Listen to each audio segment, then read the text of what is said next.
CPI Krishnapuram south local സമ്മേളനത്തിന്റെ ഭാഗമായി പ്രതിനിധി സമ്മേളനം നടത്തി. CPI ജില്ലാ സെക്രട്ടറി TJ ആഞ്ചലോസ് ഉദ്ഘാടനം ചെയ്തു. CPI കൃഷ്ണപുരം സൗത്ത് ലോക്കൽ സമ്മേളനത്തിന്റെ പ്രതിനിധി സമ്മേളനം നടന്നു. CPI ജില്ലാ സെക്രട്ടറി TJ ആഞ്ചലോസ് ഉദ്ഘാടനം നിർവഹിച്ചു.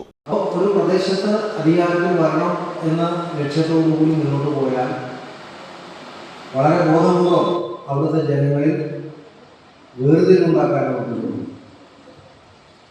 നമ്മളാരും തീരുമാനിച്ചിട്ടല്ല ഒരു ജാതിയും മതത്തിലൂടെ ജനിക്കുന്നത്.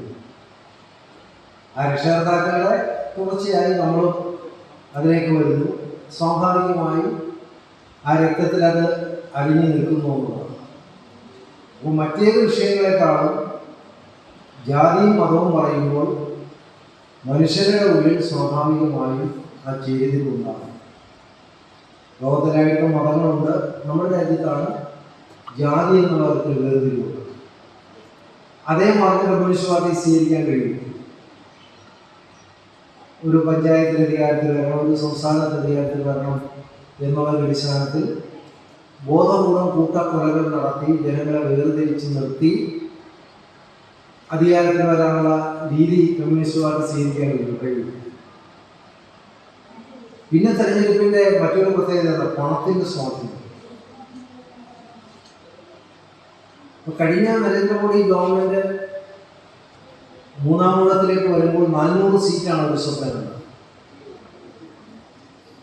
നിലവിലുണ്ടായിരുന്ന ഒരു 60 സീറ്റിലധികം അവർക്ക് കുറഞ്ഞു എന്നുള്ളതാണ്. കൂടുതൽ സീറ്റ് കിട്ടി. പക്ഷെ തെരഞ്ഞെടുപ്പ് കാലഘട്ടത്തിൽ പണത്തിന്റെ കുത്തൊഴുക്ക് നമ്മൾ ഉദ്ദേശിക്കുന്ന പോലെ ഇപ്പൊ നമ്മളിവിടെ നിന്ന് കൊല്ലത്ത് പോയിട്ട് തിരികെ വരുന്നു. അവിടെ കാണുന്ന എല്ലാവരോടും നമ്മൾ ചോദിക്കും ഏത് സ്ഥാനാർത്ഥിയാണ് മുന്നോട്ടുന്നത്, ഏത് പാർട്ടിയാണ് മുന്നേറുന്നത് നമ്മൾ ചോദിക്കാറില്ല. നമ്മൾ മൊത്തത്തിൽ അവിടെ നോക്കുമ്പോൾ ആരുടെ കൊടിയാണ്, ആരുടെ ബാനറാണ്, ആരുടെ ബോർഡാണ് കൂടുതൽ. നമ്മളിവിടെ വന്നിട്ട് പറയും അവിടെ ഇങ്ങനെയാളാണ് മുന്നേറുന്നത്. അതാണ് പ്രചരണത്തിൻ്റെ ഒരു മനഃശാസ്ത്രമാണ്. വൈ റഷീദ്, സമീന ഷാനവാസ് എന്നിവരടങ്ങിയ പ്രസീഡിയം സമ്മേളനം നിയന്ത്രിച്ചു. അനൂപ് ചന്ദ്രൻ, R രഞ്ജിത്ത് എന്നിവർ മിനിറ്റ്സ് കമ്മിറ്റിയായും doctor Sreeraj, A Nisar, N Nazeer എന്നിവർ പ്രമേയ കമ്മിറ്റിയായും പ്രവർത്തിച്ചു. മണ്ഡലം സെക്രട്ടറി N ശ്രീകുമാർ രാഷ്ട്രീയ റിപ്പോർട്ട് അവതരിപ്പിച്ചു. Advocate KS Ravi, V Prasanthan, Raheem Koppara, Ochirachandran, Haris Surmi എന്നിവർ സംസാരിച്ചു. 13 അംഗ ലോക്കൽ കമ്മിറ്റിയെയും 18 അംഗ മണ്ഡലം സമ്മേളന പ്രതിനിധികളെയും സമ്മേളനം തെരഞ്ഞെടുത്തു.